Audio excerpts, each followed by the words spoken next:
Credo qui parle. Il a signé à Easy Prod ou bien. Mais pourquoi ça n'a pas marché à l'époque? Pourquoi? Et à l'époque, est-ce que quelqu'un a clashé son label? Tu es le MC de la rue. Ouais. Aujourd'hui, il n'y a plus vraiment la rue à Cotonou. La rue que moi je chante, c'est vraiment le ghetto. Et à chaque fois que tu sors, il y a quelque chose qui se passe. Le game rap est agité. Comment tu expliques ça? Dans un pays, il n'y a pas vraiment à manger pour les artistes. Les gens ont faim. Les gars ont faim. Les rappeurs là, ils ont faim. Une des choses qu'on dit sur Renoir, on va dire soit c'est le petit de Vano, soit il copie Vano. Mais je me dis, à quel moment je copie quelqu'un qui fait plus du rap? Et des fois, j'ai vraiment envie de switcher parce que c'est compliqué le rap. Ouais. Très compliqué. Eux, ils ont tué le rap. J'essaie de le résister. J'essaie de ramener le rap à la lumière. Et ils se fâchent encore. Cotonou Boy Show. Ladies and gentlemen, alors aujourd'hui, on est en live de Akpakpa, on est en live de la rue, on est en live de la drill, on va parler des clashs, on va parler des rêves d'international, on va parler des rêves d'artistes. Hein. Le Renoir, c'est un artiste qui choque, c'est un artiste qui peut diviser, c'est un artiste qui dérange, mais qui ne laisse personne indifférent. Aujourd'hui, on reçoit un homme, on reçoit un artiste qui a été forgé par la rue. Ses proches disent qu'il est parfois têtu, mais qu'il est résilient. Et il a monté son propre label avant de rejoindre le label Oculus. Derrière l'image dure, il y a un vrai personnage à découvrir et nous sommes avec lui aujourd'hui. Bonjour Renoir. Bonjour le grand dos, comment tu vas? Ça va très bien toi-même? Super bien. Ça fait plaisir de te recevoir. Ça faisait un moment qu'on devait discuter. Vraiment. Hein?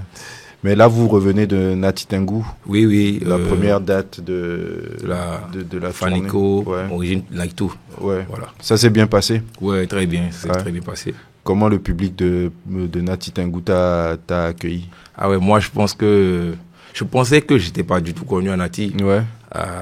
Quand fut ma surprise quand j'étais monté sur scène, j'ai vu que ah ouais, les gars ils connaissaient. Ah, ils connaissent les morceaux et tout ça. Ah, et je pense que Nati m'a apporté beaucoup de chance parce que le freestyle fait en Nati. Un freestyle fait en Nati, il fait autant de bruit à Cotonou. Franchement, Nati veut pas de chance. Ah ouais, donc l'inspiration de la cascade là est divine quoi. C'est cool Renoir. Ouais. Alors, on va commencer par le début. Hein. Raconte-nous un peu ton enfance. Dans quelle atmosphère tu nais? Je pense que je suis né dans une famille modeste. Mes parents, c'était pas vraiment ça, tu vois. Ouais. On n'avait pas beaucoup de moyens. Moi, il faisait quoi? Mon père était zim. Ok. Tu vois, mon père était zim, ma mère vend à manger. Ok. Donc, je nais comme ça. Avec le temps, je vais vivre avec ma tante à Bégamin. Ok. C'est-à-dire la grande sœur à ma maman. Ok. Et elle, par contre, elle avait plus de moyens et elle avait 2 enfants qui m'aimaient beaucoup. Tu vois, donc j'ai grandi avec eux. J'ai commencé à fréquenter l'école avec eux jusqu'en classe 2. Je pense que je les ai quittés en 5e, quand je passais de la 5e en 4e. Ok. Là, je devais aller rejoindre ma maman. Ok. À Akpakpa. C'est comme ça que je débarque à Akpakpa. Ok. En 4e. Et en 4e, j'ai fait de la 4e en terminale aussi, j'ai souléré. Ok. J'ai eu mon BPC, le bac là-bas. Après, je suis allé à l'ENEAM. J'ai fait l'université. Ouais. Ok. J'ai fait l'ENEAM, HEC, mais UPIB aussi. Ok. Ouais. Donc, tu es resté sur les bancs un peu quand même. Ouais, beaucoup. Tu sais, moi, sur les bancs, j'étais pas vraiment le plus brillant de la classe, mais... Ouais. Mais tu t'en sortais toujours. Tu t'en sortais. Par exemple, moi, j'ai pas fait le CM2.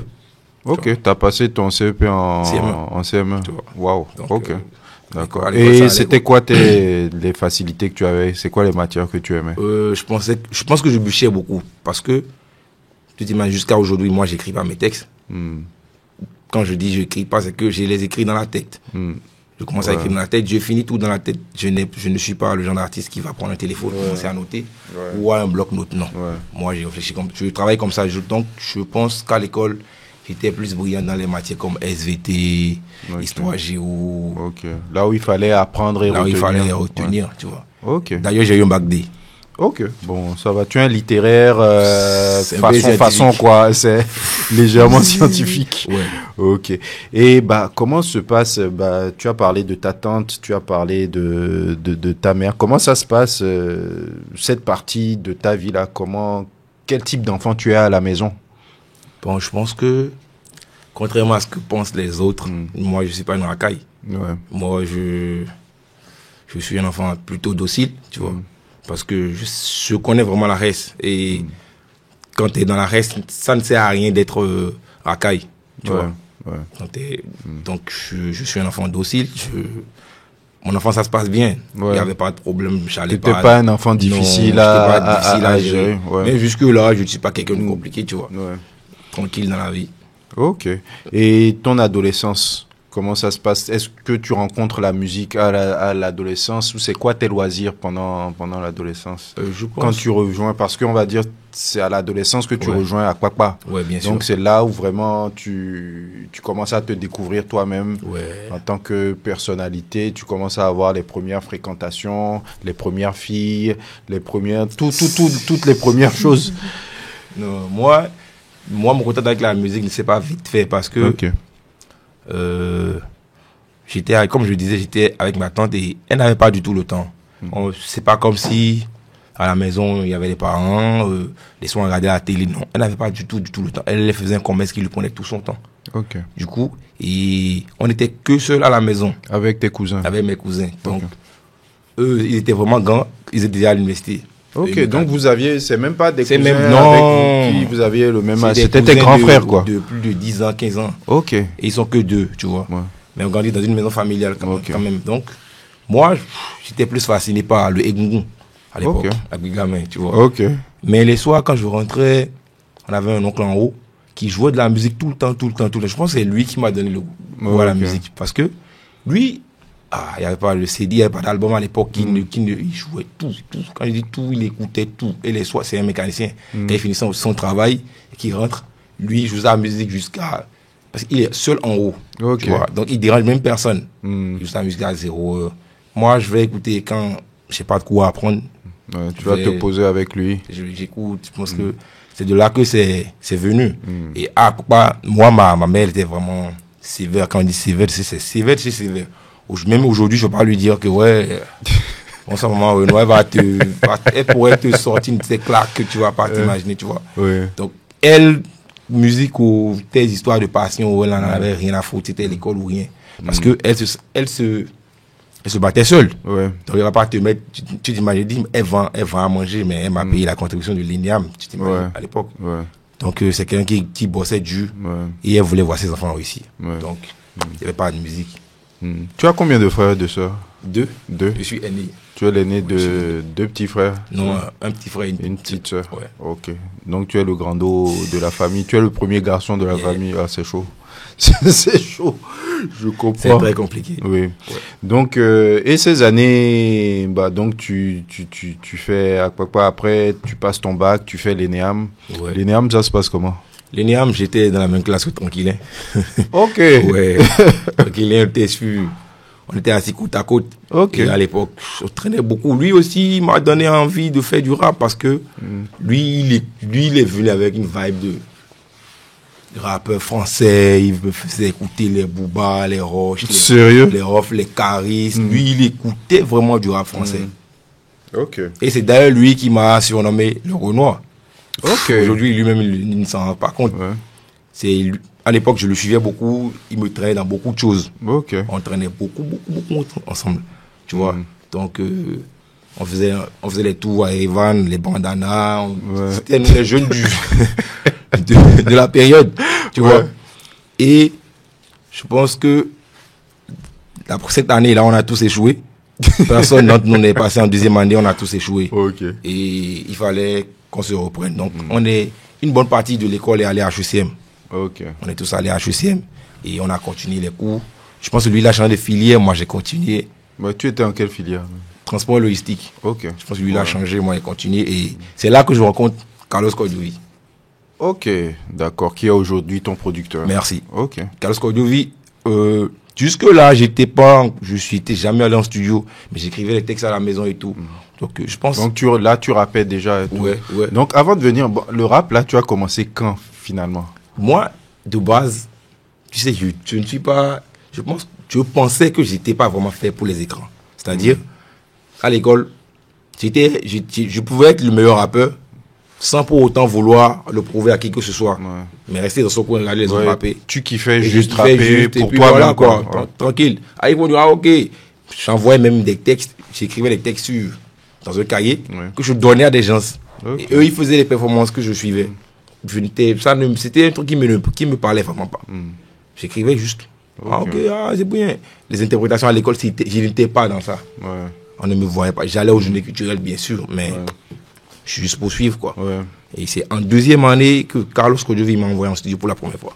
Ok, donc c'est Carlos qui t'a envoyé en studio pour la Bien première sûr. fois. Voilà. Mais pourquoi? Qu'est-ce qui s'est passé?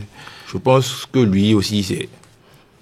Comme aujourd'hui, il est producteur. C'est, de base, il est un grand passionné de la musique. Ouais. Donc, il a su repérer en moi le talent d'artiste que j'avais. Ouais. Donc, il m'a dit, Joe, tu chantes? Non. Il est d'une des dit, man, je ne fais pas les trucs. Et à l'époque, lui, il était À dans la l'époque, photo, lui, non? à l'époque, lui, je pense.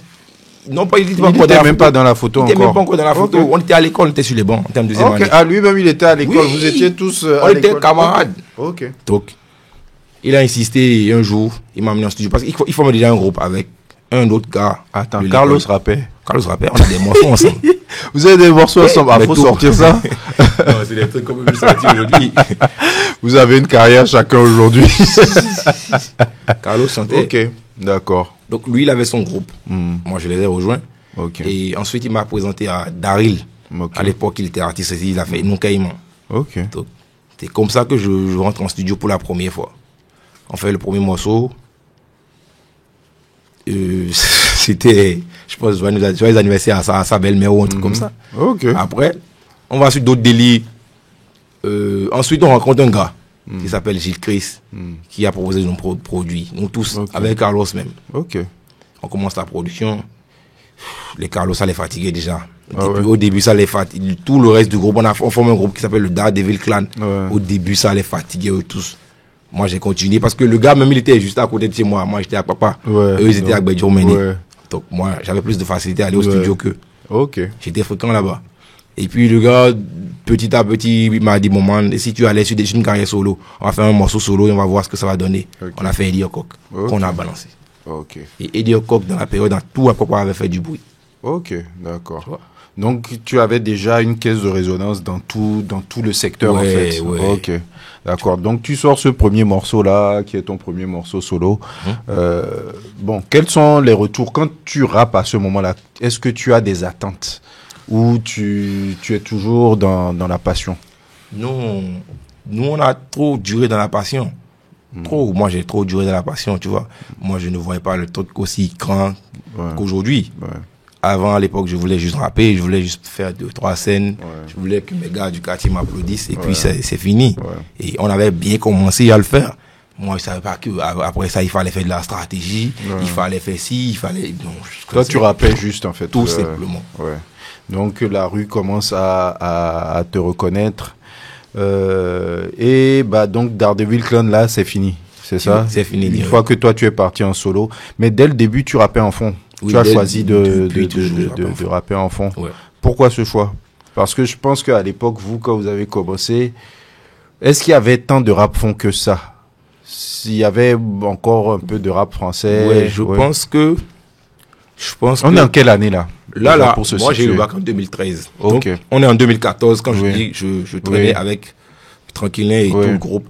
On allait souvent à Jack Palace pour Rap Révolution Oui. à l'époque. Ok. Donc là-bas, il y avait beaucoup de rap fond. Ouais. C'était Ouais. une époque vraiment marquée par Oui, le rap par fond. le rap fond, Parce oui, que c'est je là où pense le- que c'était l'époque où Adino le Nerveux finissait Ouais. un peu, il avait Oui. fini vraiment de buzzer Si, si. et il laissait la place aux jeunes. Oui.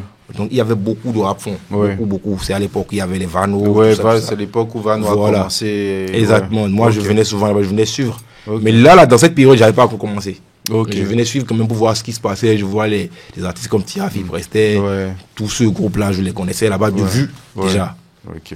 c'est ça. D'accord. Là, je vais te demander, parce que l'émission passe à la radio, sur Bip Radio aussi, si, quand tu repenses à cette période-là, s'il y a un morceau, ok, que tu aimerais partager avec les auditeurs, un morceau pas forcément de toi, mais qui, quand tu l'écoutes aujourd'hui, ça te refait penser à cette période-là, ce serait quel morceau? Je faisais Idiocok direct. Ouais. Ouais, la première sortie. Ok, d'accord. Parce que je pense que de là, j'aurais pu bâtir une plus grande carrière depuis cette époque-là, je pense. Ok, mais pourquoi ça, tu l'as pas fait? Bon, j'étais avec un producteur qui Visiblement, s'il connaissait pas aussi parce qu'il avait juste un studio. On allait enregistrer lui-même. Il avait pas une vision de grand producteur, vraiment. Ouais. Mais quand on a fait le morceau, on a commencé à faire 2-3 showcases. Déjà avec le morceau, on a eu le premier cachet. C'était dans une école à Papa. Ils nous ont payé 100 000 direct. Okay. Le morceau, il avait vraiment eu de l'impact à l'époque, là. On le jouait partout à la radio. Même à la télé aussi, on a finalement fait le clip avec Barkel Béni. À la télé, ça passait vraiment. Les gens kiffaient. Et c'est à cette période-là qu'il fallait déjà enchaîner et avoir déjà sa place. Mais on était tous amateurs. On connaissait pas vraiment. On avait un studio où on enregistrait. Hein. On enregistrait beaucoup de morceaux. Mais comment faire comment les sortir? Même pour les clips, on galérait. On galérait parce qu'il n'y avait pas vraiment les moyens. Tu vois. Donc, ce morceau, c'est le morceau qui me rappelle tout. Donc, après cette époque, comment l'histoire continue? Bon, après l'époque de Eddie Ocock et tout, j'étais toujours avec mon producteur dont je parlais. Mais on travaillait plus vraiment ensemble. On allait au studio. Il avait un studio où je pouvais venir enregistrer. Et à l'époque, je pense que Chris Ba avait commencé à faire des freestyles. Avec moi sur Facebook. Et je me suis dit, pourquoi ne pas essayer aussi un truc comme ça? Il avait fait un freestyle à l'époque qui avait marché sur Facebook. Et j'ai décidé de reprendre ça à ma sauce. Je l'ai fait. Il a repartagé direct. Ça m'a donné beaucoup plus de lumière. Après, j'ai fait un deuxième qui a explosé. Le deuxième, là, sur le deuxième, j'ai été contacté par Blaze. Ça, c'est une histoire que je raconte jamais. J'ai été contacté par Blaze, il m'a écrit, j'ai écouté ton freestyle, ou j'aime bien ce que tu fais. Je lui ai dit merci. Après, il m'a donné son numéro. Il m'a même invité chez lui. Et j'ai été signé Self-Made Man. Mais là, donc là, on a été officiel, quoi. On est en quelle année, là? Là, je pense qu'on est en 2016-2017. Ouais. 2016-2017. J'ai été signé Self-Made Man. On a commencé à bosser, on a fait des morceaux. Et c'était la période où il y avait le collectif SMM, là. Il y avait Fanico. Non, Fanico n'était plus là. Il était plus là? Il avait déjà bougé? Il avait déjà bougé. Dans la période, il y avait déjà Kozak. Elliot Kozak. Il y avait BPM. Exactement. Borgia et Héritier. C'est dans cette période-là que j'arrive aussi. Dans la maison et on commence à travailler. On fait des morceaux. Bon, avec le temps, ça ne sort pas. Je me dis, man, si ça va pas sortir, moi, je vais faut me libérer. mais je fais un petit stop sur Blaze. Quand tu es contacté par Blaze, parce que Blaze, c'est une légende. Bien sûr. Comment est-ce que toi, tu le prends? Comment est-ce que tu le vis à ce moment-là?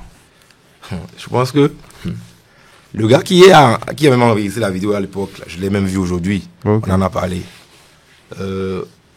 Nous, c'était rien pour nous, ça ne nous disait rien, la musique. Mais quand on voit quelqu'un comme Blaze partager et dit qu'il l'aime, man, c'est que ce que tu fais, c'est balèze. Si Tim Blaze dit qu'il aime, c'est que tu es sur vraiment une bonne route. Et dans la période là, j'avais beaucoup de gars qui m'ont dit, ouais, man, c'est maintenant ou jamais, il faut foncer et tout. Moi, mais j'étais vraiment content. Et puis quand je suis allé là-bas, on n'avait pas de manager, nous on avait en fait, on ne connaissait pas l'industrie, on ne savait pas comment ça marchait.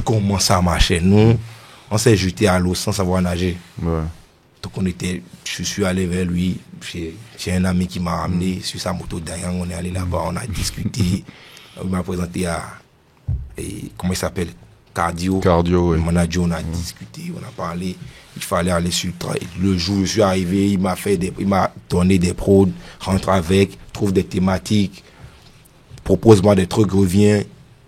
Je suis rentré tout content. Pour moi, c'était direct. Là, c'est fini. Il n'y a rien à dire, on a confirmé mon gars. Mais maintenant, avec du recul, pourquoi tu penses que ça n'a pas, à cette période-là, ça n'a pas marché ou ça n'a pas démarré?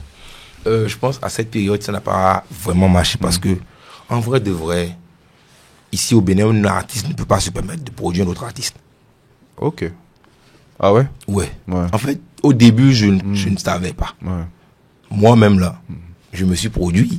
J'ai vu comment c'était difficile, c'est compliqué. Parce que si tu dois gérer ta carrière et penser à la carrière de quelqu'un d'autre, c'est tous les jours, il y a de nouveau.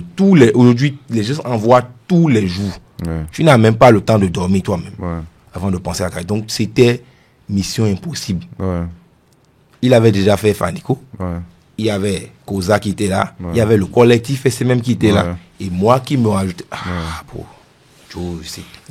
Mais à cette époque-là, vous étiez nombreux comme artistes. Est-ce que vous collaboriez entre vous? Est-ce qu'il y avait une sorte de concurrence entre vous? Bien, chacun avait sa relation avec Blaze et puis chacun... Non, on collaborait tous ensemble. Et Blaze prenait encore d'autres artistes, par exemple. Après moi, il y avait eu Larry Shine aussi. Oui. Larry Shine aussi a signé. Ouais. Il était là. On a même fait des morceaux tous ensemble avec Blaze. Ok. Tous ensemble, mais les morceaux sont jamais sortis. Ils sont jamais sortis. Ah, j'ai oublié aussi. Sean Lewis aussi était là. Ah ouais. Là, tu es en train de me ressortir des noms. Des noms. Il y avait beaucoup d'artistes. Ah ouais. Et le truc, ce qui est marrant, c'est que parmi tous les artistes que tu cites là, bon, il y a que toi qui reste en fait. Oui, bien sûr. Ouais. Il y a que toi qui aujourd'hui, je pense 10 ans plus tard, est encore là. T'as des nouvelles des autres encore? Franck Hamel, je vois ses posts sur Insta. Je pense qu'il est en train de revenir. Grosse force à lui, c'est un gros talent. Ouais. Et à part lui, Héritier aussi, on s'est vu à Lomé 2-3 fois. Ouais. À part ça, le reste, je sais plus où ils sont. Ouais. L'industrie est dure. Hein. C'est vraiment compliqué. Donc il y a la période, tu as ta période SMM. Ouais. Ok. Donc la période là, bon, tu vois que ça bouge pas trop finalement. Et tu évolues vers... tu retournes en solo. Je retourne en solo. Ouais. Et là, on est en quelle année? Là, on est en 2018. Je pense en 2018, j'ai sorti Fanfono. Je sais pas si tu as écouté le morceau aussi. Oui. C'était assez plaisant. Les gens avaient beaucoup aimé. Ouais. J'ai fait une promo avec les radios comme l'émission du Point SBR, plein de trucs. Ouais. Ils ont essayé de pousser le morceau comme ils pouvaient. Mais il fallait que je fasse un clip. Et là, on était vraiment dans la période des clips de qualité. Ouais. On était dans la période des clips. Il fallait sortir du Il fallait sortir l'argent, les clips net royal. Il fallait, tu veux clipper, tu veux vraiment. Moi, j'avais pas les moyens pour. Ouais. Donc, j'ai essayé de pousser l'audio comme je pouvais. Jusqu'au jour où je tombe encore sur un autre producteur. Ok. Il s'appelle Akon Fresley.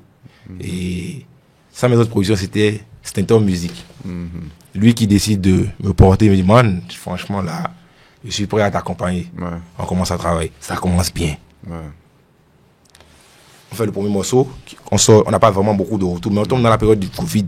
On a décidé d'aller sur un autre concept, les freestyles en voiture. Ok. Et puis, on commence à faire les freestyles en voiture. Ça commence à marcher, ça commence à intéresser les gens. Jusqu'au jour où on fait un freestyle sur une prod de Ronnie qui devient vraiment viral. Ouais. Vraiment, quand je dis viral, c'est vraiment viral. Je dis viral parce que on a eu des retours même d'ailleurs. Ok. Tu vois. Et il y a des gens qui voulaient que ce soit un morceau, alors que nous, à la base, c'était un freestyle juste, fait un freestyle. Et je pense que on a fait l'erreur de ne pas aller aussi sur le morceau aussi. Ouais. Ça nous aurait ouvert des portes. Ouais. Nous, on s'est dit non, c'est un freestyle, continuons. On a continué. On a fait Aquapaton. On a fait le premier EP SOA. On a fait une release party. Et ça continuait jusqu'au jour où un jour il m'a dit, man, je pense que... Non, je lui ai dit, bro, je pense qu'on a tout fait. Ça ne décolle pas comme on veut. Et en vrai de vrai, nous on est à Papa, on fait notre truc. À Papa, il n'y a pas de showbiz.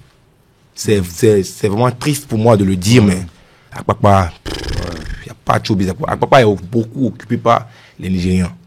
Donc c'est eux qui sont là. Et ils ne s'intéressent vraiment pas à notre musique. Ils n'écoutent que musique nigériane. Ouais.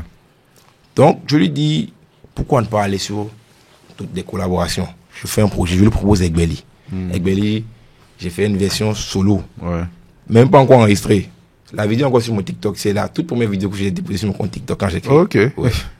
Et je lui propose ça, je fais ça dans son studio. Je lui dis, man, comment tu trouves le projet? Tout ça, Louis dit, allons sur un feat. Il me propose des artistes que je dis, man, on a tout essayé. Ouais. Là. Il faut frapper fort. Trouvons quelqu'un qui peut vraiment nous apporter de la lumière. Même si c'est un peu, on va prendre et continuer le travail. Il dit, non, il faut faire. Je vais même tel. Il a non, j'ai dit, car on peut pas, on s'est pas entendu. Ouais. Et moi, je voulais pas faire ce morceau-là seul. J'ai commencé à bouder. Ouais. Donc là, à partir de ce moment, toi-même, tu avais la vision de là où tu voulais aller, de ce qui te manquait en fait. Ouais. Tu avais appris de toutes ces années-là, tu savais ce qu'il fallait. Je savais, il fallait qu'on trouve une bonne collaboration, qu'on enchaîne, qu'on aille à l'intérieur. Tu l'as tout dit là.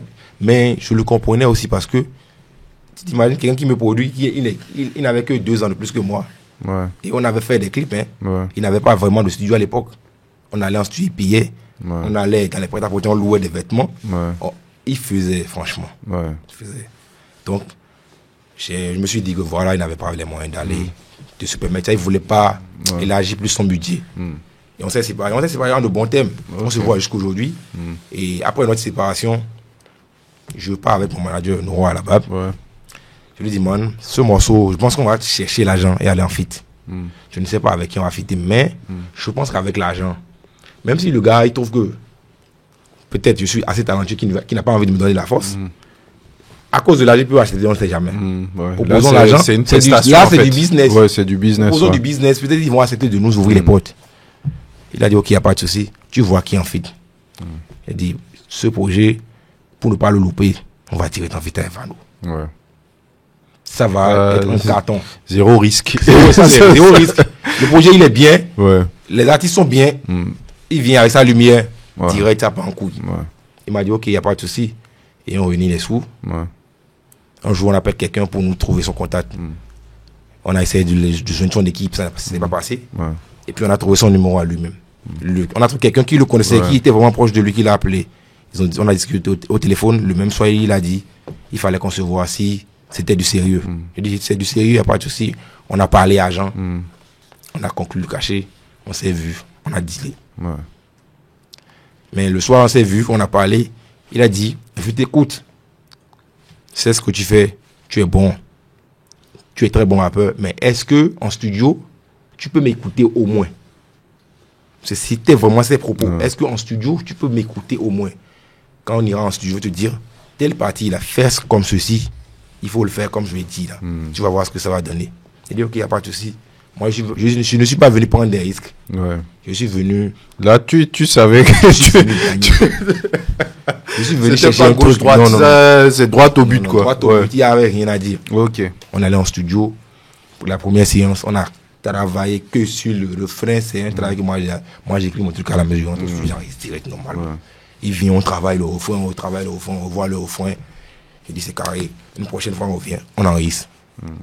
Non, avant ça même, il m'avait dit, tu m'envoies le morceau, j'écoute. Si il n'est pas lourd, on va sur un autre morceau direct. Okay. Donc quand il a écouté, il a validé. Il a dit, il y a même moyen à changer, qu'il va juste poser son refrain, juste qu'on va reposer le refrain. Ouais. Ok. Donc c'est comme ça que c'est né. Oui, on est allé chez Rotti, on a enregistré. On a enregistré, c'est avant la sortie, moi, on était déjà dans la période TikTok. Moi, je voulais une trend TikTok avant la sortie du morceau et tout. On a tout fait pour lancer la trend, c'est pas passé. Pourquoi? Je sais pas. J'ai pas compris. Ouais. Je pense que c'est l'esprit du morceau. Ouais. On a tout fait pour lancer la trend avant.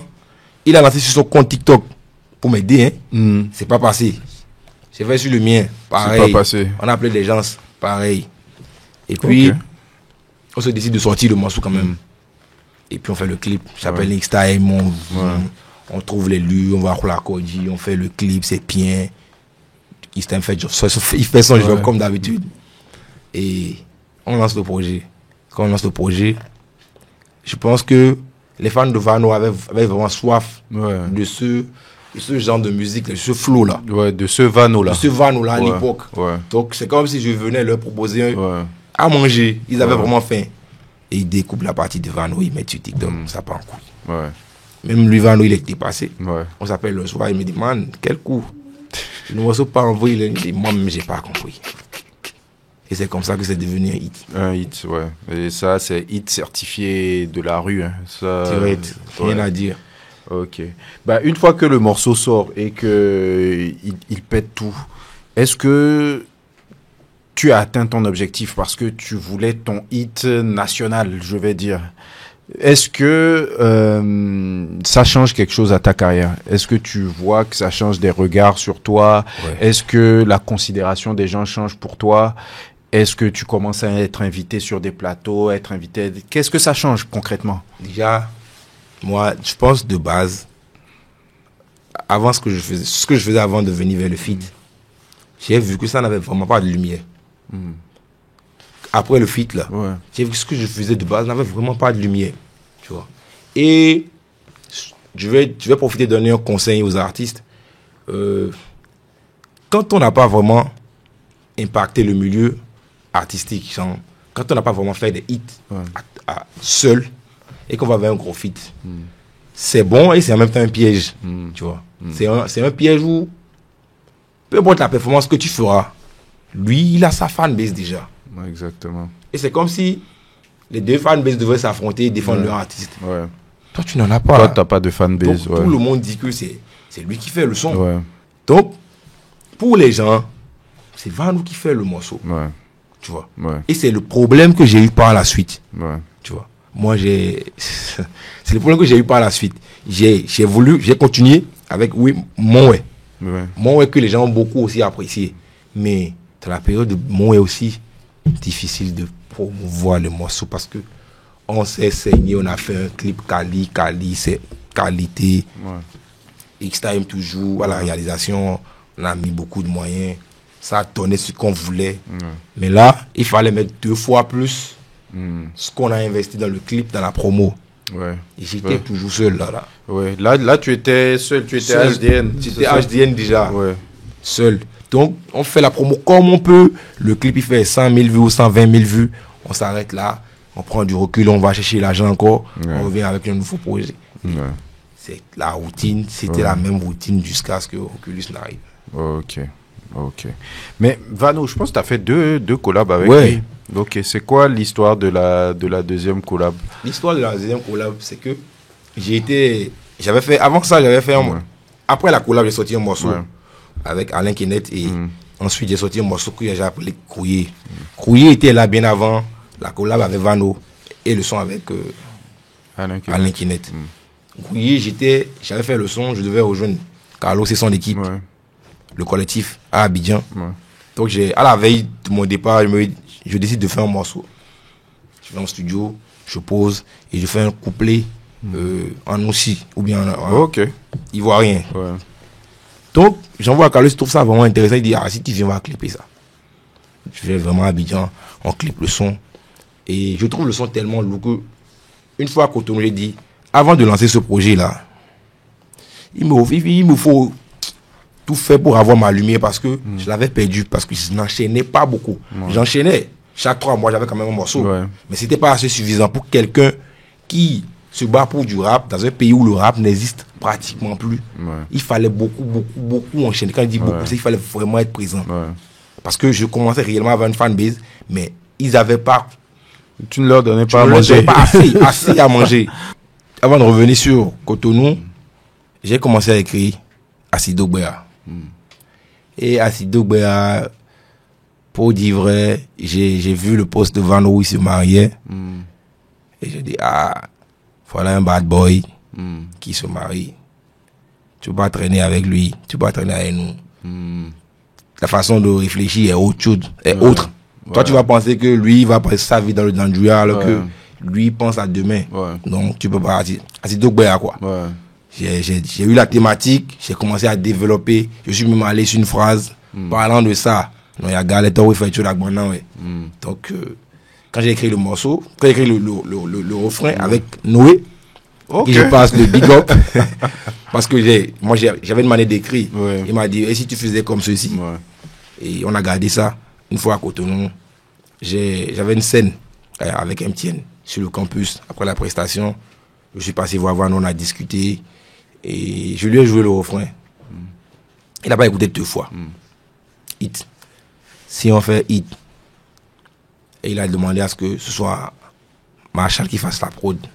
Donc, moi j'avais une prod téléchargée. On allait sur la prod, chez le grand frère. Il nous a fait la prod. On est allé en studio vite fait. Il était même en studio avant moi. On est allé en studio très tôt, à 7h du matin.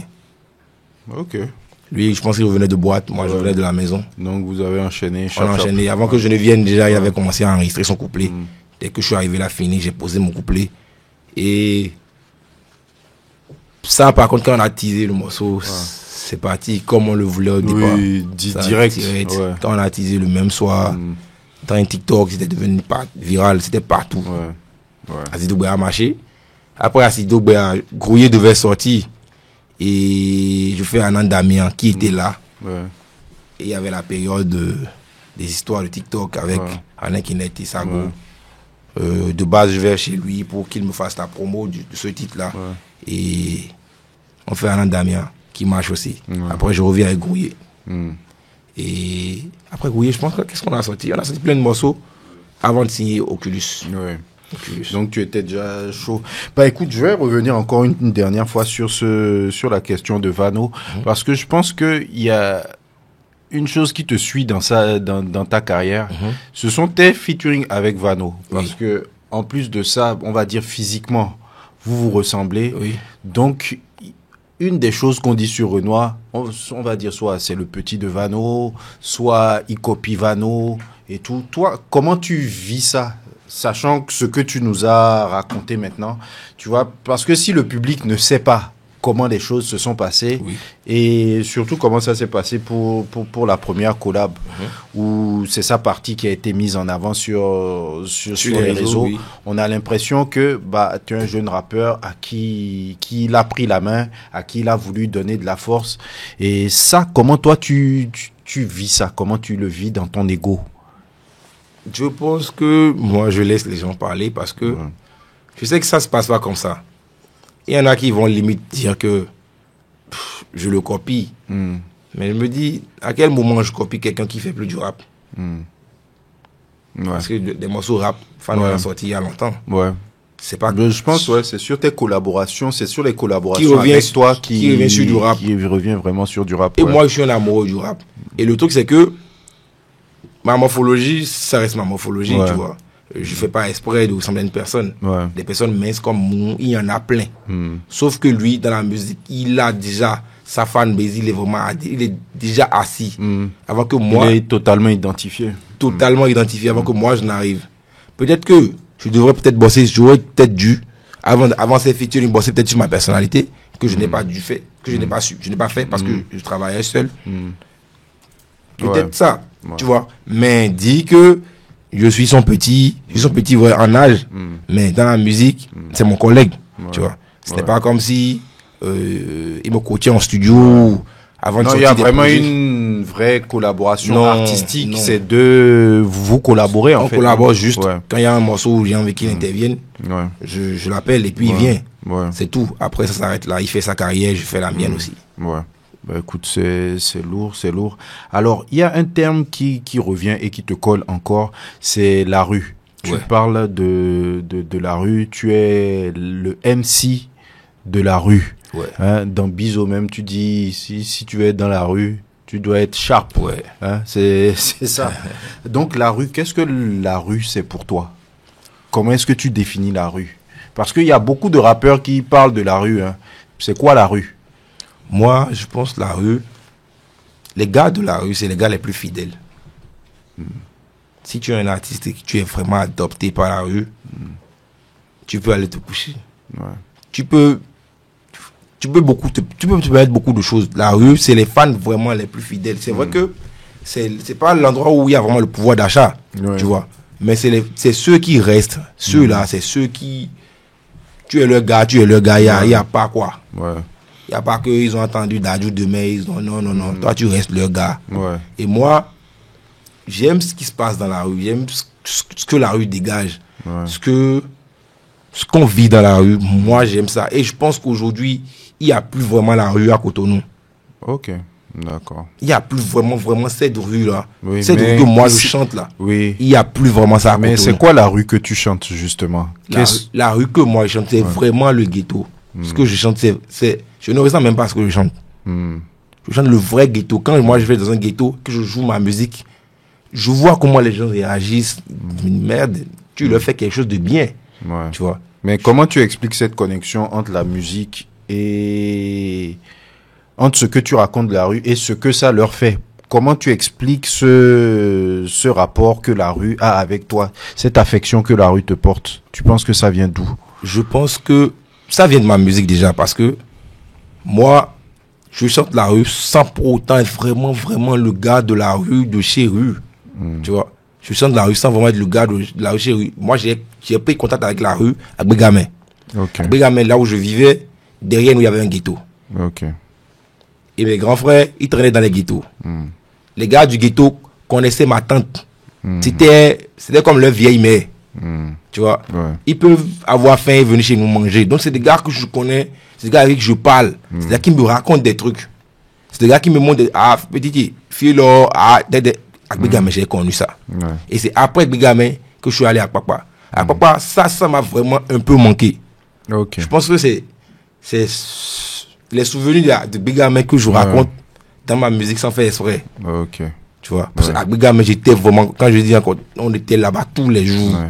Quand il y avait Egungun, on prenait l'argent pour aller miser, on faisait plein de trucs, on suivait. Mais j'étais pas vraiment le gars de la rue. Tu traînais avec des gars de la rue, mais j'étais le gars sur qui les gars de la rue pouvaient compter pour manger ce soir. Oui. Tu vois? Ok. Ah bon, là, on m'a retrouvé ce mais ils avaient dit, mais là, mon dédiant, maintenant, il y en a des temps. J'étais le gars des gars de la rue. Ouais. C'est comme ça que j'ai connu la rue. Et quelles sont les valeurs qu'il y a dans la rue? Si tu dois nous citer 3 valeurs qui caractérisent ce que toi tu considérais comme un vrai gars de la rue, ce serait quoi? Un vrai gars de la rue, c'est un hustler. Pour moi, un vrai gars de la rue, ce n'est pas vraiment celui qui fume, celui qui vole. Non. C'est celui qui naît dans des conditions qu'il n'a pas forcément souhaitées. Mais il est confronté à ça déjà parce que, voilà, c'est ce que la vie t'a imposé. Ouais. Et lui, il cherche à se battre dans son milieu. C'est lui que j'appelle celui de la rue. Le gars de la rue, là, il sait que vendre de la drogue, c'est pas bien.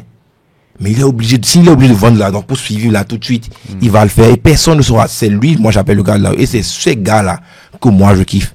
C'est ces gars-là que moi, je respecte. Ouais. C'est pour ces gens-là que moi, je chante.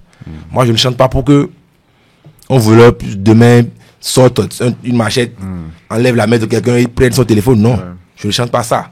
Je chante celui qui naît dans ces conditions, c'est compliqué, hein, mon gars.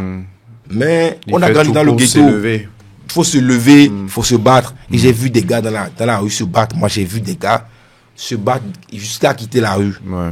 Et j'en connais jusqu'à aujourd'hui.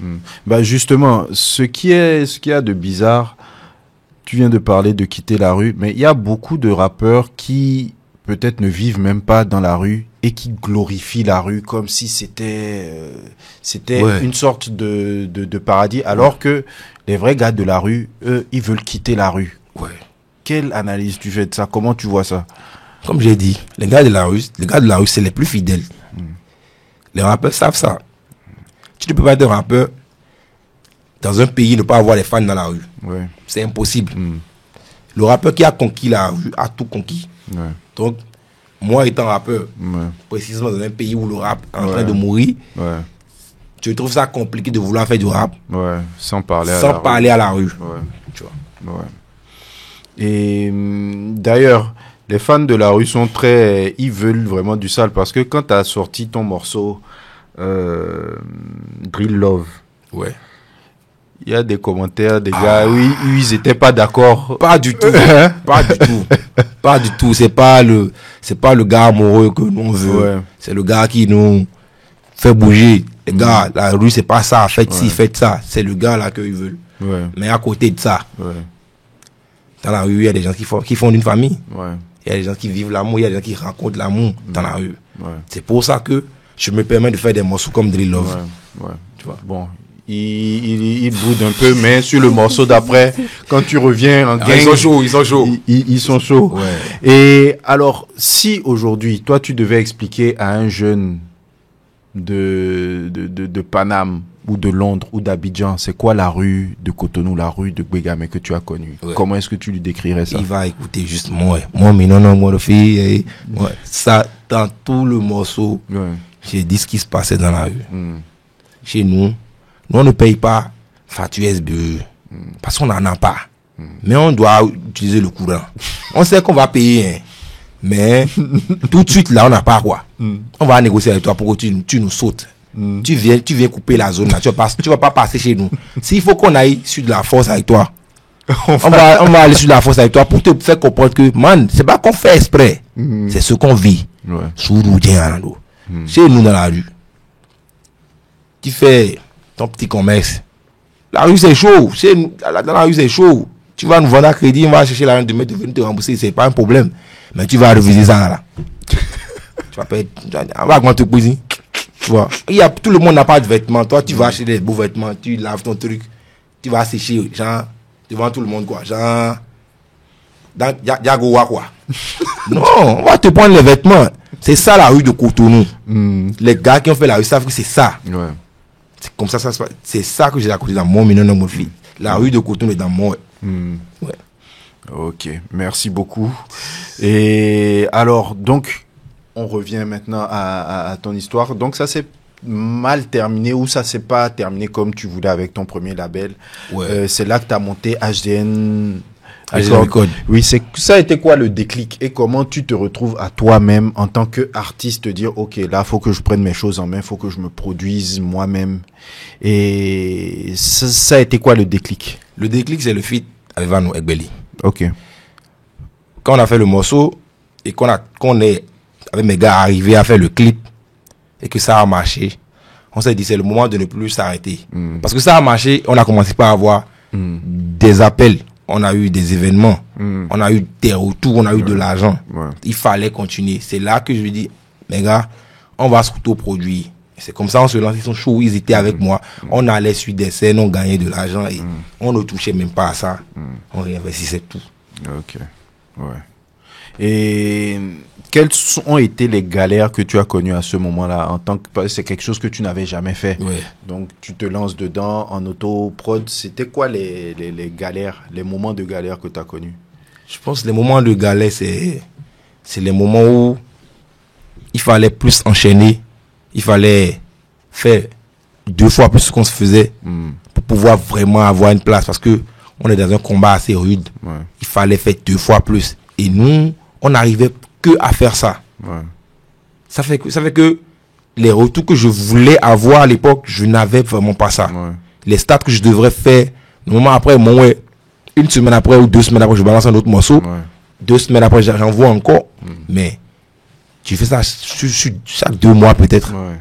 Parce que les sous, il va falloir les rassembler Ouais. petit à petit. Si on fait des shows, on va faire les sons, on va appeler Instagram, on va lui dire, man, on va t'avancer tel montant. Et puis, il fallait s'organiser. C'était compliqué parce que j'avais une vie de père aussi à côté. Okay. Donc, c'était pas vraiment facile. Il fallait vraiment se débrouiller. Ouais. Il fallait chercher dedans. On cherchait dedans pour faire ça. Ouais. Tu vois. Mais comment tu arrives justement à concilier cette vie de hustler et cette vie de père?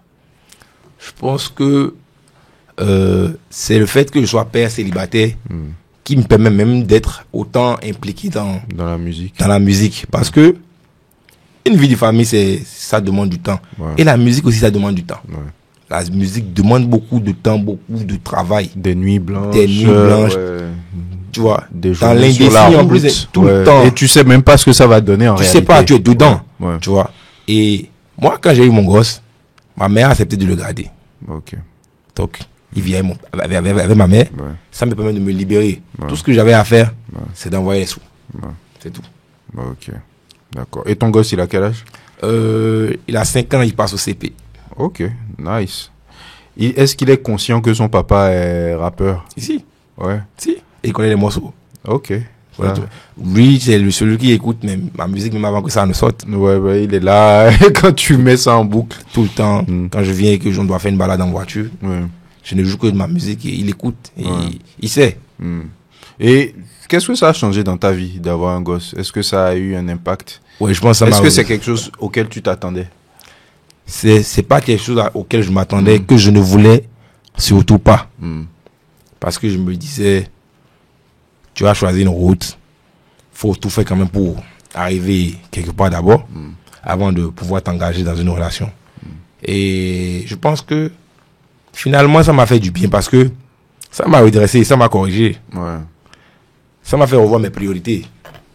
Aujourd'hui, il y a des trucs que je ne peux plus me permettre. Ouais. Parce que je sais que, ah man, tu n'es pas seul. Tu vois. Il y a quelqu'un qui compte sur toi. Ouais. Et c'est pour ça que, même dans le rap, je baisse pas les bras. Ouais. Ouais. Tu sais que tu dois réussir. Obligé, Il n'y a pas de obligé. plan B, quoi. Il n'y a pas de plan B. Ouais. Et bon, on a parlé des galères, mais est-ce qu'avec HDN, quand même, dans ce hustle, il y a eu des bons moments que tu... Oui, il y a eu un bon moment. Ouais. Ouais. Est-ce que tu peux nous en citer? Il y a eu le tout premier bon moment, c'est Tila qui l'a envoyé. Ok. Il nous a envoyé sur le festival pour la toute première fois. Ouais. Et là-bas, on a eu l'occasion de tester nos morceaux. On a vu que, le travail porte ses fruits. Ouais. Il faut juste redoubler d'efforts, tu vois. Et après ça, le plus gros moment qu'on a... Les gars et moi, on a vraiment kiffé. C'était la toute première scène qu'on a eu ici, MTN. Ok. MTN Hype. Je pense que c'était... Yellow Village, voilà, Yellow Village. Et c'était la première fois que j'étais sélectionné pour un truc comme ça. Il y avait des artistes comme Bobo, ouais, tout ça. Eux, ils avaient l'habitude de faire ce genre de scène. Ouais. Donc j'arrive, j'étais le premier artiste qui devait passer. On m'annonce, je viens cagoulé, avec ma jaquette, bien habillé, comme d'habitude. Je monte sur scène et je fais une performance incroyable. Je pense que même l'équipe de MTN ne s'attendait pas à ce que je fasse cette performance-là. C'était le plus gros moment de joie que j'ai eu. Après, on a fait aussi le We Love Ya. Ouais. Donc, dans la musique, on a quand même... Ouais, tu as fait des scènes notables. À chaque fois que tu fais ces scènes-là, tu te rends compte que le public est là. Le public est là, le public est chaud, le public aime. Ouais. Il faut juste travailler 2 fois plus. Ouais, tu vois, c'est ça. Mais dans une époque où le rap n'est plus à la mode, où tu pourrais avoir la facilité de faire d'autres choses, parce que bon, j'ai fait du studio avec toi, je sais que tu as un éventail large, tu peux sortir, il y a des morceaux comme God qui sont très larges, qui peuvent parler au grand public. Est-ce que des fois t'as pas envie de switcher? Si. Bien sûr, il y a des fois j'ai vraiment envie de switcher parce que c'est compliqué le rap. Ouais. Très compliqué. Aujourd'hui, c'est compliqué le rap. Il n'y a plus de rappeurs. Il y a la musique d'ambiance, la musique Naija qui est là. Même les rappeurs ne font plus de rap. Ouais. Donc, tu es un peu seul dans ton combat. Hein? Ouais, mais j'ai essayé de switcher. J'ai vu que ça ne marchait pas. Ok. Parce que, figurez-vous qu'après, avec Limon, on est allé sur de la Mapiano. Ouais. On a fait Soyez. Quand j'écoute tout ce qui est tendance afro à Mapiano, ça rentre dans le rang direct, il n'y a rien à dire. Et j'ai même fait une promo trace pour le projet. Mais où est-ce que ça m'a amené? La rue n'a pas validé. La rue n'a pas validé, ils m'ont dit niet. Ils ont dit c'est foutaise. Et après ça, j'ai vu avec oui. Ouais. Ils ont encore bien pris. Ouais. Donc je me suis dit, bon, peut-être que switcher, c'est vraiment pas ce qu'il me faut. Ouais.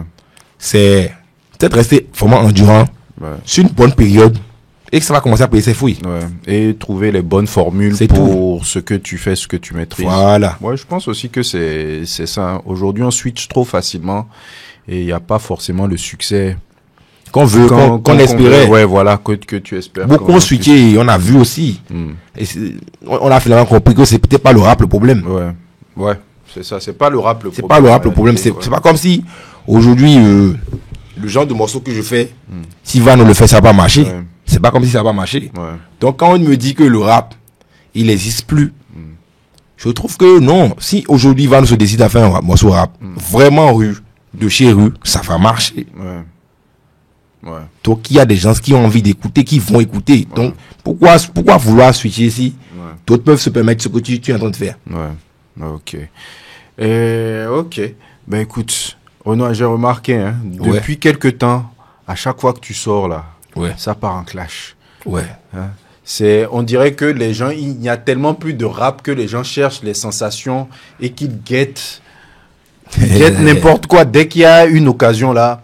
Et ça part en clash. Et même ceux qui ne font plus de rap, dès qu'ils voient qu'il y a un peu de rap, ça leur redonne l'occasion de rapper. Comment tu expliques ça? Parce que en un an, je pense que là, ça fait même pas un an. Je vais dire même en 6 mois.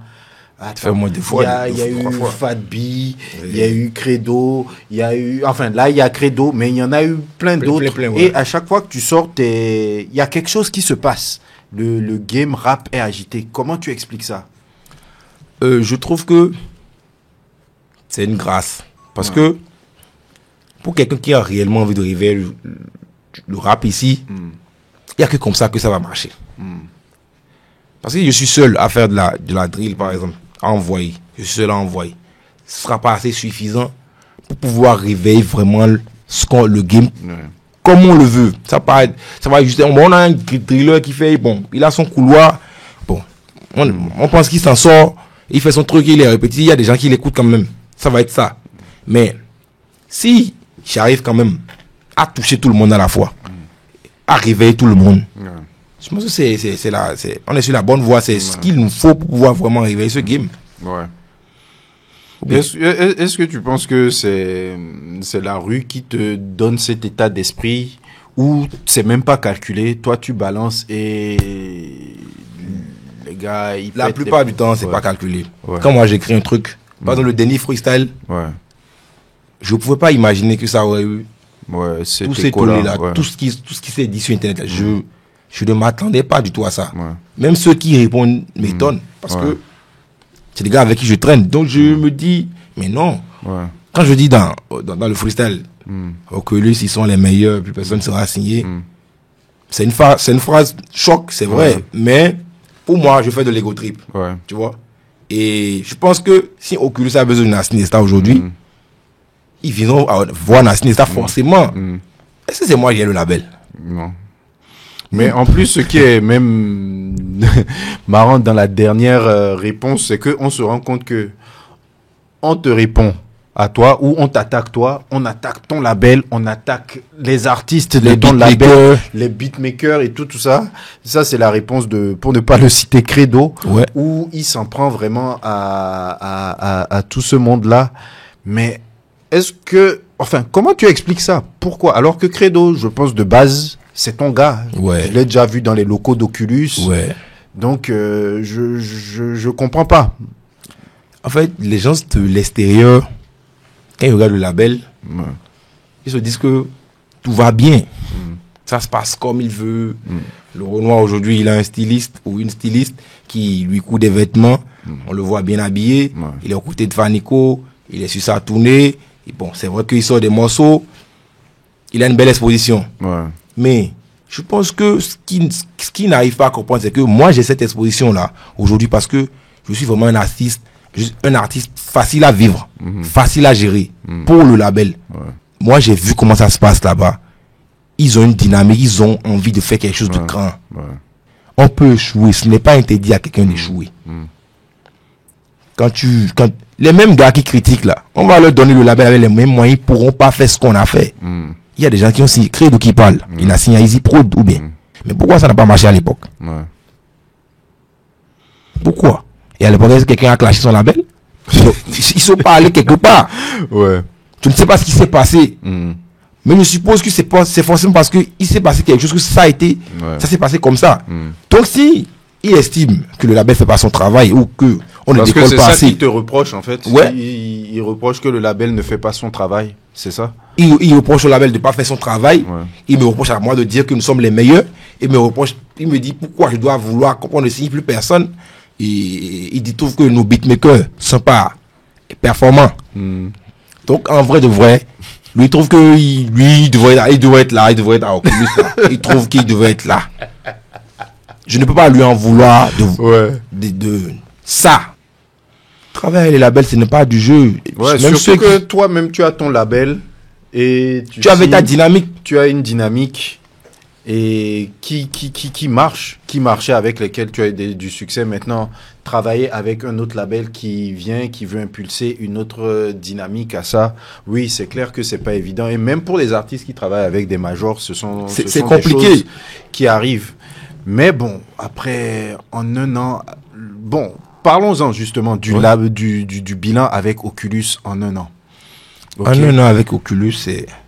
Il y a une grosse release party. C'est beaucoup de choses. Il y a eu un EP qui a été fait. Il y a eu des clips sortis. Il y a eu Drill Love, il y a eu Ambition, il y a eu beaucoup de clips. Il y a eu la tournée. On est allé sur la Titingo Presté. Avant ça, il y avait la release party. On ne peut pas dire qu'ils n'ont pas fait. C'est on ne peut pas dire qu'on ne peut pas nous reprocher de ne pas travailler, mais après, on a sorti un EP dans un pays où c'est l'EP de qui marche ici. Là, on est en train de faire du développement. Ils n'ont qu'à nous les donner du temps. Ils n'ont qu'à se patienter. Si moi-même l'artiste, je ne suis pas impatient, pourquoi en fait, c'est ça. Pourquoi ils... Moi, je n'ai pas compris. Il y a plein de gens qui écrivent sur Internet. Si moi-même, je ne suis pas impatient, Pourquoi? S'il y a un problème, je règle avec mon producteur. Mais comment est-ce que tu vis ça, que des gens qui sont a priori tes gars, ou que à chaque fois que tu sors maintenant, tu t'attends à que quelque chose se passe. Ouais. Aujourd'hui, les gens, parce que voilà, il y a même eu Logozo Ouais. qui a mal pris des propos que tu as pu dire. Ouais. Il y a Credo, enfin des gens que tu considères Ouais. et avec qui à chaque fois ça risque de partir en clash, alors que de base tu ne leur parlais même pas. Tu vois? Comment est-ce que tu le vis? Est-ce que tu te dis que bon, c'est le prix à payer pour le succès? Est-ce que tu es déçu? Comment tu le vis? Est-ce que Non. c'est facile à vivre ça là? Ou Déjà- est-ce que ça te met plus de pression? Non, moi déjà, je n'ai pas de pression parce que de base, je travaille beaucoup. J'enregistre beaucoup. À Oculus, ils peuvent témoigner. Même quand j'étais en autoproduction, je travaille à Orti. Il sait, j'enregistre beaucoup. Je viens fréquemment au studio. Et ce que les gens font aujourd'hui, là, ça ne m'étonne pas parce que dans un pays, il n'y a pas vraiment à manger pour les artistes. Il n'y en a pas. Les maisons de production, ça ne court plus les rues aujourd'hui. C'est pas comme si quelqu'un a cette chance-là demain. Et je pense que c'est ce côté-là que je n'ai pas vu avant d'écrire mon freestyle. Sinon, peut-être j'aurais pas dit cette phrase. Peut-être je ne les aurais pas provoqués parce que les gens ont faim. Les gars ont faim. Les rappeurs, là, ils ont faim. Ça ne va pas. Je les comprends. Et c'est pas comme si j'étais rassasié aussi. Eux, ils pensent que moi, je suis rassasié. Mais non. Si je suis rassasié, je fais de la musique encore. Pourquoi? Si à Oculus, tout va bien, ils vont sentir. Ça va se faire voir. On est en développement, on est en train de travailler, on fait étape par étape. Il y a un plan. Il y a un plan qu'on suit. Et Inch'Allah, par la grâce de Dieu, ça va marcher comme on le veut. Mais pourquoi à chaque fois, si je dois suivre mon plan, ça doit vous déranger parce que c'est moi qui suis à Oculus. Ah bon, écoute, tout le monde veut être là où il y a la lumière, là où il y a la clim. C'est ça. Quand c'est frais quelque part là, tout le monde veut être à l'ombre. Eux voient que c'est frais. Ouais. Ils savent pas que des fois le soleil, l'SBE coupe le courant comme ils ont coupé ici tout à l'heure là. Ils savent pas. Et que nous, à des moments donnés, on fait avec la chaleur. Ouais. Parce que moi de base là, peut-être que c'est ma personnalité qui me joue aussi des tours. Moi de base, je suis quelqu'un de très, comment dire, reconnaissant. Si tu me fais un truc aujourd'hui, il n'y a rien à dire. Dans 10 ans, on va se parler, je vais te reparler de ça. Ouais. Je ne suis pas ingrat. Et comme on le dit que les artistes sont ingrats, d'habitude on dit tous les artistes sont ingrats. Moi, il y a très peu de gens qui vont me dire que je suis ingrat. Si tu m'as aidé, t'as dit mon ancien producteur, je suis en de bon thème avec lui. Mr. Blas, je lui écris toujours. Il y a qui? Le tout premier qui a cru en moi aussi, il est à papa. On se voit toujours, on discute, on parle musique. C'est pour dire que ce n'est pas. Donc je sais reconnaître les efforts quand les gens font des efforts pour moi. Et je pense que c'est ce qui choque beaucoup de personnes.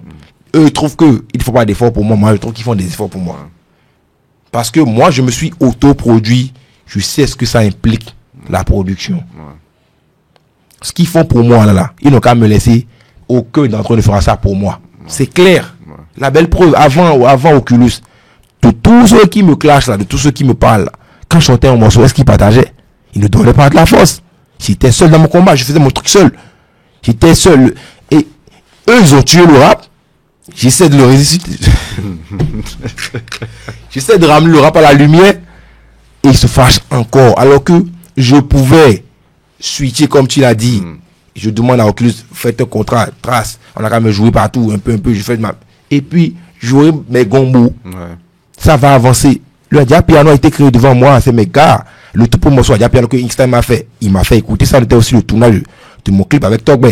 Il m'a fait écouter. Je lui ai dit, man, c'est ton premier hit ça. Premier gros hit ça. Il me dit, tu as su, ça a marché. Je pouvais switcher. Je dis, c'est mes gars. Je pouvais switcher là directement. Mais je suis resté fidèle dans ma drill. Pas amour pour le rap. Et vous, des rappeurs qui êtes censés me donner de la force, c'est vous. c'est vous qui vous fâchez. On peut parler de Cyrano. Si tu veux. Non, bon, enfin, parce que lui, il est venu. Où Ouais. est-ce qu'il est venu? J'essaie de comprendre un peu Non. où est-ce que chacun vient. Bon. Cyrano, Ouais. il vient de Drill Benko 1. Dans Drill Benko 1, je dis, il me veut en fit, mais il attend que ce soit moi qui propose le projet. Ah ouais, je me rappelle. Après, je dis, Adosien, mais dans Drill Cotonou, Hotel et Kanwi. Moi, il n'y avait pas beaucoup d'artistes drill, tu vois. Et je pouvais, comme j'ai dit là, je ne sais pas être ingrat. Les gens me veulent en clash avec Vano, mais je ne voulais jamais en clash avec lui. Parce que moi là, quand tu me fais un truc, je te respecte pour ça. Je peux lui lancer des pics pour le game, mais entrer en clash avec lui et lui dire non, il ne me devait rien, tu vois. C'est vrai qu'on est allé en mode business, mais il pouvait dire non aussi. Et après, cette lumière qu'il m'a donnée, j'ai perdu la lumière, je suis revenu. Il m'a accueilli les bras ouverts. Donc, moi, entrer encore en clash avec lui, c'est pas la peine. Et il n'y a pas d'artiste hip-hop dans le milieu. Il n'y en a plus, tu vois. Comme j'ai vu lui, il s'intéressait un peu à la drill et que il avait un peu de lumière, allons-y voir. Mais finalement, il se met en autogol. Il se élimine tout seul avec sa drill éclatée là. Dans Drill Benko 1, j'ai dit tu es Adosien, mais donc Drill Cotonou Hotel et Kanwi. Et j'envoie une pique à Fat B aussi. Fat B, elle répond. Moi, je peux entrer en clash avec une go. On laisse ça de côté. Et d'ailleurs, vous avez même un morceau que le public apprécie vraiment. À combien, tu vois. Et j'attendais Cyrano, il n'a pas répondu. Moi, je comprends. La France est difficile. La vie, c'est pas facile pour tout le monde. Les studios en France n'est pas comme à Cotonou. Tu vois. Donc, moi, je passe à autre chose. Dans Drill Benko 2, il n'était pas visé. Tous ceux qui parlent là, aucun d'eux n'a été visé. Parce que moi, si j'ai besoin de la touche de credo aujourd'hui, bon, si j'avais besoin de la touche de credo, j'allais l'appeler. Tu vois. Donc, dans Drill Benko 2, Cyrano, je ne te calcule pas, man. Il y a 6 mois, je t'ai clashé, tu n'as pas répondu. Moi, je suis passé à autre chose. Je sors ma Drill Benko 2. Mais additif, le tag, il trouve que ouais, c'est le moment de répondre. Ah, ils doivent se. Man, laisse. Laisse. Même dans ça, là, si on va faire ça, là, on doit envoyer chaque des morceaux tout le temps. Tu pourras pas. Il pourra pas. C'est clair qu'il pourra pas. Ouais. Ben écoute, aujourd'hui, tu es le rappeur, tu es l'homme à abattre, on dirait, dans le rap game. Toi et ton label, vous êtes sur les radars. Toi, ton producteur, hein, lui aussi, il a pris pour lui dedans. Mais pour revenir sur le label, au début, je pense que toi, tu connais Carlos, vous étiez chaud, mais on m'a dit que ton manager, Nora, n'était pas chaud pour que tu rejoignes Oculus. Ouais, il n'était pas chaud du tout. Pourquoi? Il n'était pas chaud du tout, parce qu'il trouvait que ce qu'on faisait marchait. Mais il sait qu'on se saignait. Il sait qu'on se saignait beaucoup pour pouvoir faire les clips, faire les trucs dont on avait envie. Il nous fallait rassembler beaucoup de moyens. Et c'est un père de famille. Je suis devenu aussi un père de famille. À un moment donné, il va falloir préparer la venue de nos enfants. Donc je lui dis, man, ça c'est une opportunité à saisir. Comme ça, les sous qu'on avait, qu'on trouvait, qu'on mettait dans la musique, on va les mettre dans autre chose pour se réaliser. Même si la musique ne marche pas, on aurait quand même fait quelque chose de nos vies. On n'aurait pas on ne serait pas là à compter entièrement sur la musique. Encore que là-bas, il y a des avantages qui pourraient nous aider à faire ça encore. Donc pourquoi ne pas signer? Au début, il ne voulait pas. Franchement, il ne voulait pas parce que moi, je connais Carlos, lui, ne connaît pas Carlos. Et je l'ai amené discuter avec Carlos parce que moi, on a commencé, ça a commencé à marcher. Ce n'est pas maintenant que je vais les lâcher. Allons, vous allez discuter avec eux et puis on va voir. On est allé, il leur a parlé de la vision, il leur a dit ce qu'il était prêt à faire. Il m'a dit, bon, je pense qu'on va essayer pour voir. C'est ça qu'on s'est retrouvé à Oculus. Ok, mais Nora, il est tout le temps avec toi. Je pense que c'est la personne qui doit peut-être dans ce game te connaître le plus. Je pense bien. C'est quoi votre relation?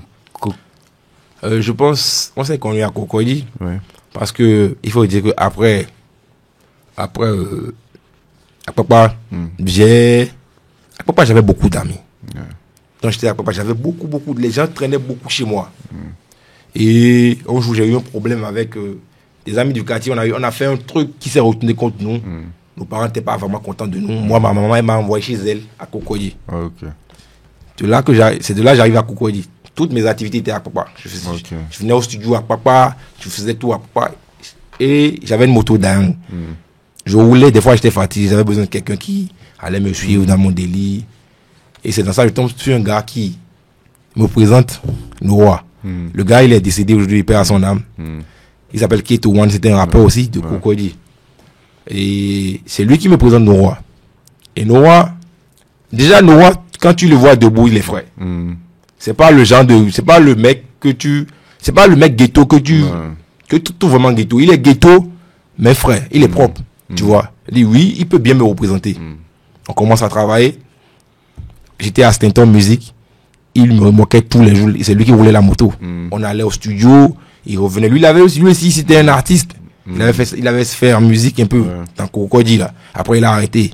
Et là, il est rentré dans ses activités. Donc, il m'amenait souvent là-bas. On travaillait jusqu'au jour où on a arrêté de travailler avec Stanton. Et on est reparti. Et c'est de là que je lui dis, bon, avant, tu n'étais pas manager, tu m'accompagnais juste. Là, je décide de me produire moi-même. Tu vas prendre le rôle de manager. Il me dit, ok, si tu me confies ça, on va le faire. C'est comme ça qu'on commence à travailler. C'est ton soldat sûr. De tous les jours. Ah, ça c'est bien, c'est bien. Et c'est vraiment important d'avoir des gens comme ça dans son équipe. C'est des gens sur qui compter. Ouais. Hein, c'est ça. Que Dieu vous bénisse. Amen. Et que votre relation ne connaisse pas de fin et aïe. Hein, en allant. C'est ça. Amen. Alors, tu es dans ce label Oculus où il y a une figure comme Fanco. Ouais. Ok, qui est un artiste qui a 10 ans de carrière, qui a, disons, le plus gros catalogue de hits au Bénin. Ouais. Donc, c'est vraiment une figure majeure qui est même connue en dehors du Bénin. Ouais. Est-ce que tu n'as pas peur d'être éclipsé par la lumière d'un artiste comme ça en étant dans ce label-là? Non, pas vraiment, parce que je pense, Fanny et moi, on a deux lignes directement opposées. Ouais. Fanny il est plus ouvert sur l'inter. Ouais. Moi, je suis plus un artiste du pays, en développement. Ouais. Vraiment, niveau interne, niveau local. Ouais. Tu vois. Donc, moi, je me dis que en quoi il va être un problème pour moi. Tu vois. Et il n'est vraiment pas un problème pour moi. Il fait ses trucs, je fais mes trucs. La cohabitation, ça se passe bien. C'est mon gars, il me donne de la force comme il peut. Et voilà quoi. Ok, d'accord. Mais toi qui avais ton propre label, quand tu vas négocier, ça je le dis surtout pour les jeunes artistes qui peuvent se retrouver dans ta situation. Tu as ton label, tu es avec tes gars, avec ta formation et tu es approché par un autre label. Quand tu t'assois pour négocier, qu'est-ce que tu regardes? C'est quoi les critères que tu regardes pour te décider? Ouais, je regarde beaucoup de critères, tu vois. Aujourd'hui, je pense que c'est ces critères que j'ai regardés qui font que les gens critiquent beaucoup Oculus parce que ils ont su remplir ces critères-là. Tu vois. Tu veux pas, j'étais seul. Même si, je sais pas, je faisais pas beaucoup de chiffres. J'en faisais quand même. Donc, je vais dans un label comme ça et je vais pas vouloir qu'ils me ralentissent, tu vois. C'est clair. Donc, de base, c'est le nombre de morceaux qu'on peut sortir par un, le nombre de clips qu'ils sont en mesure de faire, la promo qu'ils peuvent m'offrir, tu vois, l'exposition qu'ils sont en mesure de m'offrir, que je regarde d'abord. Et je vois de ce côté, ils sont vraiment des visionnaires, ils ont vraiment envie de la chose, ils ont vraiment envie de prouver. Et c'est déjà ça qui t'a décidé d'abord. Qui m'a fait décider d'abord, et après, il y a les conditions de vie qu'ils ont améliorées, tu vois. Il y a, on va pas tout dire dans le podcast, il y a des conditions de vie qui vraiment améliorées. Ils font ce qu'ils peuvent pour moi. C'est vrai que moi, je ne demande pas beaucoup. Ce que je veux, c'est juste qu'on travaille, que ça puisse vraiment marcher, mais au-delà de ça, ils font ce qu'ils peuvent. Ils font beaucoup. Bah, tu es un rappeur, tu rappes en fond. Est-ce que tu rêves d'international ou ton objectif, c'est vraiment conquérir le Bénin? Non, jamais. Bien sûr. Aujourd'hui, beaucoup ont tendance à croire que les rappeurs en langue ne sont pas des gens s'instruits. Heureusement qu'il y a Vano qui le défend bien dans ses podcasts. Nous, là, c'est pas comme si on ne rêve pas à l'international, hein, ou bien pas comme si on ne peut pas écrire en français. Non, on peut bien écrire en français parce que mais nous, on a bien envie de vendre notre langue ailleurs. Le rêve, c'est une histoire de vision, de rêve, de ce que tu as envie de faire. Tu vois. Il y en a qui vont dire non, moi je vais jamais chanter en français. C'est eux ça. Et moi je me sens même plus à l'aise à chanter, à rapper en fond qu'en français. Le français c'est pas ma langue. Moi j'ai appris ça j'ai appris ça à l'école, tu vois. Comment je parle là, à la maison parlait que fond. Les parents ne parlaient pas français, non.